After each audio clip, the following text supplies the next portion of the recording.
DDCET 2026 સૌથી મોટો સવાલ કે સર હવે 1 મહિનો બાકી છે. એકચ્યુઅલમાં તો હવે 1 મહિનો પણ બાકી નથી, 1 મહિના પણ થોડા ઓછા દિવસો બાકી છે. તો શું આટલા દિવસોની અંદર DDCET 2026 થઈ શકે? આજના વિડીયોની અંદર હું તમને DDCET 2026 માટે એક જબરજસ્ત પ્લાન આપવાનો છું. પ્રિય સર વિદ્યાપીઠ પ્લેટફોર્મની ટીમ પણ DDCET 2026 માટે YouTube ઉપર કંઈક નવું તમારા માટે લઈને આવી રહી છે, પણ હજી એ વસ્તુ માટે થોડીક તમારે રાહ જોવી પડશે. સાથે સાથે જે પણ વિદ્યાર્થીઓ મિત્રોએ આવતા રવિવાર માટે હું તમને બતાવી દઉં, પહેલા આપણે એ જ વાત કરી દઈએ. આવતો રવિવાર એટલે એપ્રિલ મહિનાની અંદર 5 તારીખે 5 એપ્રિલ માટે જે પ્રિય સર વિદ્યાપીઠ પ્લેટફોર્મની ટીમ દ્વારા DDCET ઓફલાઈન એક્ઝામનું આયોજન કરેલું છે, એના માટે ગૂગલ ફોર્મમાં રજીસ્ટ્રેશન કરાવ્યું હતું. એ તમામની એક્ઝામ ઓન ટાઈમ અને ઓન પ્લેસ જ છે. તમારું રજીસ્ટ્રેશન કન્ફર્મ જ છે, બરાબર. અમારી ટીમ દ્વારા થોડાક ટાઈમમાં તમને મેસેજ પણ મોકલવામાં આવશે, પણ તમને જો મેસેજ આવતો નથી તો પણ તમારે ચિંતા કરવાની નથી. તમારે એક્ઝામ આપવા પરફેક્ટ ટાઈમે, એમાં જે કીધેલો છે એ ટાઈમે તમારે આવી જવાનું છે. એક્ઝામમાં તમારે ખાલી પેન અને સાદું અથવા તો નોર્મલ સાયન્ટિફિક જે કેલ્ક્યુલેટર વપરાય છે એ લઈને આવવાનું છે. પેડની જરૂર હોય તો તમે લઈને આવી શકો છો, પાણીની બોટલ તમે લઈને આવી શકો છો. બાકી પેપર અને OMR શીટ તમને અમારા તરફથી જ આપવામાં આવશે. એનું રિઝલ્ટ પણ તમને 2 થી 3 દિવસમાં જ આપવામાં આવશે. બધી માહિતી YouTube પર વિડીયોમાં આવતી રહેશે, તો ચેનલને સબસ્ક્રાઇબ કરીને બેલ નોટિફિકેશન પ્રેસ કરી દેજો. તો યસ દોસ્તો, મારું નામ છે પ્રિયેશ પટેલ. આપ સર્વેનું ખૂબ ખૂબ હાર્દિક સ્વાગત છે પ્રિય સર વિદ્યાપીઠ પ્લેટફોર્મની ઉપર. સૌથી પહેલા તો ચેનલ પર નવા હોય સબસ્ક્રાઇબ કરી દો. WhatsApp ગ્રુપ DDCET ના ફ્રી વાળા બનાવેલા છે, ડિસ્ક્રિપ્શનમાં લિંક છે, જોડાઈ જજો. પેડ વાળા વિદ્યાર્થીઓના તો કોર્સમાં ટેલિગ્રામ ગ્રુપ છે, એમાંથી તમારે જોડાઈ જવાનું હોય છે. હવે સવાલ એવો આવે છે કે દિવસો બહુ ઓછા છે અને તૈયારી કરવી છે. આમ તો મેં 6 મહિના પહેલા વિડીયો બનાવ્યો હતો કે હવે 6 મહિના બાકી છે, 4 મહિના બાકી છે, 2 મહિના બાકી છે, આવા વિડીયો બનાવ્યા હતા. ઘણા બધા વિદ્યાર્થીઓ મોજ કરતા હતા. હવે અમને એવા મેસેજ આવે છે કે સર 1 મહિનામાં થશે? તો જો કરવું હોય તો 1 અઠવાડિયામાં પણ થાય, કરવું હોય તો 1 અઠવાડિયામાં પણ થાય. 1 મહિનો તો ઘણા બધું છે, પણ તમે મગજમાં એવું પહેલા નાખી દો કે 1 મહિનો નથી બાકી, તમારી પાસે 30 દિવસો બાકી છે. ઘણી વખત આ બહુ તમને ઘણીવાર એવું હોય કે 1 કલાક બાકી છે. ના, 1 કલાક નથી બાકી, તમારી પાસે 60 મિનિટો બાકી છે, બરાબર. તો તમે આ રીતે તમારા માઇન્ડને આદેશ આપશો કે ના બેટા, તારી પાસે, બરાબર, હું તમને બેટા કહીશ, તમે તમારી જાતને જે રીતે બોલાવતા એ રીતે, કે તારી પાસે 1 મહિનો નથી બાકી, તારી પાસે 30 દિવસો બાકી છે, તારી પાસે 28 દિવસો બાકી છે. અને આ દિવસોની અંદર જો તમે પરફેક્ટ પ્લાનિંગ સાથે કામ કરો છો ને, તો ઘણી બધી વખત આખા વર્ષમાં જેણે તૈયારી કરી છે, ગમે તેવી, જેને બેસ્ટ તૈયારી આખા વર્ષમાં કરી છે એનું તો બેસ્ટ રિઝલ્ટ આખા વર્ષમાં આવવાનું જ છે, પણ જેને ગમે તેવી તૈયારી કરી છે, ગમે તેવી તૈયારી વાળાને પણ એક સારા સ્કોર સુધી પહોંચી શકાય છે. ગયા વર્ષમાં 50 થી ઓછા માર્ક વાળા વિદ્યાર્થીઓ ઘણા બધા હતા, ટોપમાં ઘણો બધો માસ હતો, પણ એક સારા સ્કોર સુધી પહોંચવા માટે તમારે 1 મહિના સરસ રીતે મહેનત કરવાની છે. હું તમને અમુક વસ્તુઓ સમજાવી દઉં. સૌથી પહેલા તમારે DDSET ની અંદર ફિઝિક્સ, મેથ્સ અને ઇંગ્લિશ, આ 3 સબ્જેક્ટને તો છોડવાના જ નથી. આ સૌથી મોટા તમારા ગેમ ચેન્જર સબ્જેક્ટ છે, જેનું વેઇટેજ સૌથી વધારે છે.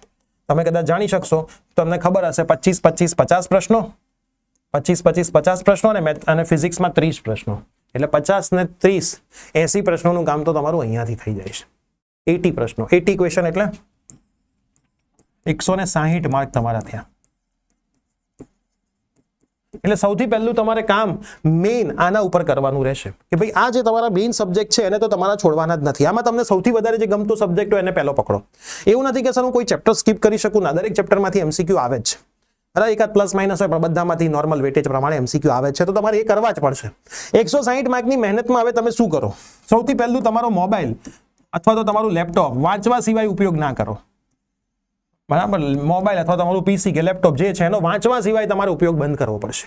સૌથી વધારે તમારો ટાઈમ મોબાઈલ PCમાં જાય છે. એક તરફ IPL ચાલી રહી છે, એમાં પણ તમારો IPL લાવો ને, હું ફટાફટ હાઇલાઇટ જોઈ લઉં 12 મિનિટ, લાવો ને ફટાફટ છેલ્લી 5 ઓવરો જોઈ લઉં, બરાબર. છેલ્લી 5 ઓવર જોઈએ તો 10 થી 12 મિનિટથી વધારે ટાઈમ જતો રહે. આવું એક પણ વસ્તુ આપણે નથી કરવાની. જો જીવનની અંદર સફળ થવું હોય તો ઘણા બધા ત્યાગ તમારે આ 1 મહિના માટે આપવા પડશે. પ્રિય સર વિદ્યાપીઠ પ્લેટફોર્મે તમે કદાચ ખ્યાલ નહીં હોય, ગુજસેટ માટે વિદ્યાર્થીઓને કેટલું ભણાવ્યું અને જોરદાર પેપરે આવ્યું. જે કરાયું ને એ જ બધું પેપરમાં આવ્યું. જો હું તમને બતાવું, આ લાઈવ સ્ટ્રીમ છે, તમે એકવાર ચેક કરજો, પ્રૂફ સાથે બતાવ્યું છે કે આ જ વિડીયોમાં આ જ જગ્યાએ આ વસ્તુ ભણાઈ છે. મેરેથોન તમે જોઈ શકશો, 9 કલાક, 11, 11:30, આ બંને મેરેથોન કન્ટિન્યુઅસ હતા, પણ યુટ્યુબનો નિયમ છે કે 12 કલાક ઉપર તમે સ્ટ્રીમ જવા દો તો એનું રેકોર્ડિંગ પછી તમને ના મળે, એટલે અમે 12 કલાક પહેલા બંધ કરીએ, 9 ચાલુ કરીએ. આખી રાત મેરેથોન, તમે વ્યૂઝ જો 1,39,000, 1,05,000, મતલબ ગુજરાતના ઓલમોસ્ટ બધા વિદ્યાર્થીઓ જોઈ લીધું. આ બધી મહેનત પ્રિય સર વિદ્યાપીઠ પ્લેટફોર્મની ટીમ DDCET માટે તમારા માટે કરવા માટે જવાની છે, પણ હજી એનું પરફેક્ટ ટાઈમ ટેબલ અમે બનાવી રહ્યા છે, અને એ ટાઈમ ટેબલ પ્રમાણે તમને મહેનત કરાવીશું. અને DDCET પત્યા પછી આ જ રીતે કયા એમસીક્યુ કઈ જગ્યાએથી આવ્યો એના પ્રૂફ સાથે વિડીયો બતાવીશું. જોઈ લો આ તમારું પ્રૂફ, આ જગ્યાએથી આ પૂછાયું, આ જગ્યાએથી આ પૂછાયું, આ પ્રૂફ સાથે બતાવીશું. બરાબર. પેપર સોલ્યુશન આ વખતે અમે 3 કલાક મોડું એટલે જ કરાયું, પ્રૂફ બતાવવાના હતા. સેફ DDCET માં અમે ઉતાવળ કરાવીને પેપર સોલ્યુશન નહીં કરાવીએ, અમે તમને પ્રૂફ સાથે બધી વસ્તુઓ બતાવીશું. એટલા માટે ખાસ વિદ્યાર્થી મિત્રો હું તમને કહું છું કે આ 1 મહિનો જો હું તમને જણાવી દઉં કે અમારી જે એક્ઝામિનેશન છે એ 5 તારીખે છે, એના પછી અમારી બેચ આવવાની છે. બરાબર.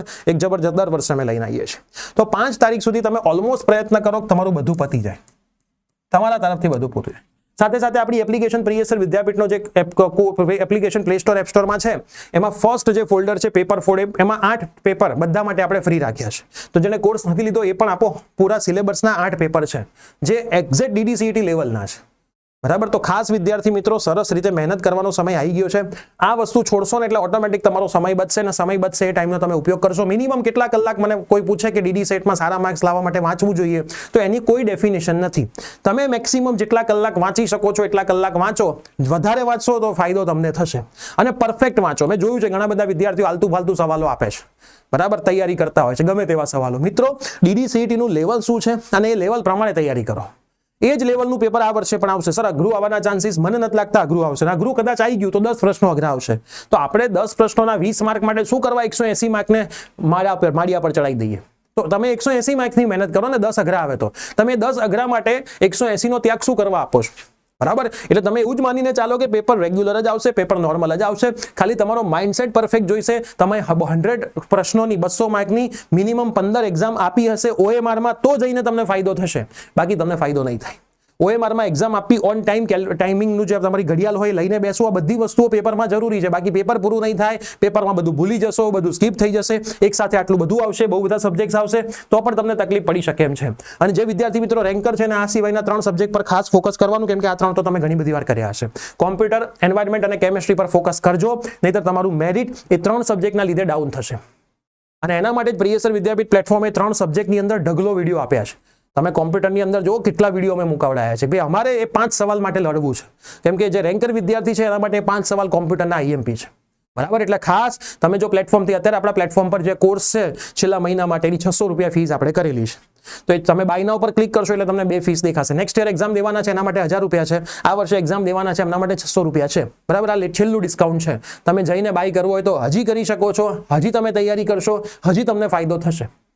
બરાબર. એક પરફેક્ટ જગ્યાએથી મહેનત કરો અને કન્ટિન્યુઅસ કરતા રહો, રિપીટ ટાઈમ કરતા રહો. જેટલું રિવિઝન વધારે કરશો એટલો તમને ફાયદો થશે. અને હિંમત ના હારી જાઓ. ક્યાંક તમને એવું લાગે છે હિંમત હારી ગયા છે કે ભાઈ એક સારું મોટિવેશનલ સોંગ સાંભળી લો. બરાબર. મહેનત કરશો તો હિંમત હારશો. અમે પડ્યા છીએ ઘણી વાર, પછી જઈને ઊભા થયા છીએ. પડવું એ જરૂરી છે, પણ પડ્યા રહેવું એ ખોટી વસ્તુ છે. પડીને ઊભા થવું એ જ સાચી વસ્તુ છે. તો મહેનત કરો. 1 મહિનો નથી બાકી, 30 દિવસો બાકી છે. તમે જેટલી વધારે મહેનત કરશો એટલો બેનિફિટ થશે.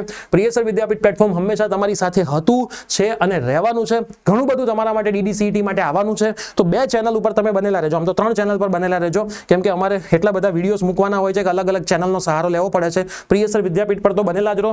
પ્રિયસર જ્ઞાનપીઠ પણ સબસ્ક્રાઇબ કરી દો. સાથે સાથે PV કોલેજ પણ સબસ્ક્રાઇબ કરી દો. આટલું તમે સબસ્ક્રાઇબ કરી રાખશો, એક પણ માહિતી તમારી મિસ થશે નહીં. તો રેડી રહેજો.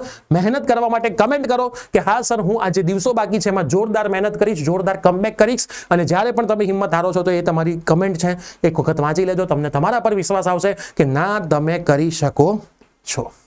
તો ખાસ અને બીજું એક રીલ છે હું તમને કહીશ, એ તમે ખાસ જુઓ. ગુજસેટના વિદ્યાર્થીઓ જે આખી રાત બેઠા હતા, બરાબર. ગુજસેટના વિદ્યાર્થીઓ જે આખી રાત વાંચવા માટે બેઠા હતા એ વિડીયો ખાસ તમે જોજો. બરાબર. કઈ કઈ જગ્યાએથી વિદ્યાર્થીઓ કેવી રીતે બેઠા હતા આ વિડીયો તમે જોજો. 3 મિનિટ 22 સેકન્ડ અલગ અલગ જગ્યાએથી વિદ્યાર્થીઓ માટે ફોટોગ્રાફ્સ મોકલ્યા છે. જે વિદ્યાર્થી મિત્રો 24 કલાક અમારી સુધી બેસી રહ્યા, અમારી જોડે ભણ્યા. બરાબર. આ તમે જોજો એટલે તમને એક મોટિવેશન અપાવશે. આવું મોટિવેશન અમે DD સેટમાં તમને આપવા માટે જઈ રહ્યા છીએ. તો રેડી થઈ જજો. મળીએ છીએ જબરદસ્ત તૈયારી સાથે. પહેલા તો ઓફલાઈન એક્ઝામમાં મળીશું, થોડું મોટિવેશન લઈશું અને પછી જોરદાર DDCET ના સોપડા સાફ કરીશું. Bye bye, take care.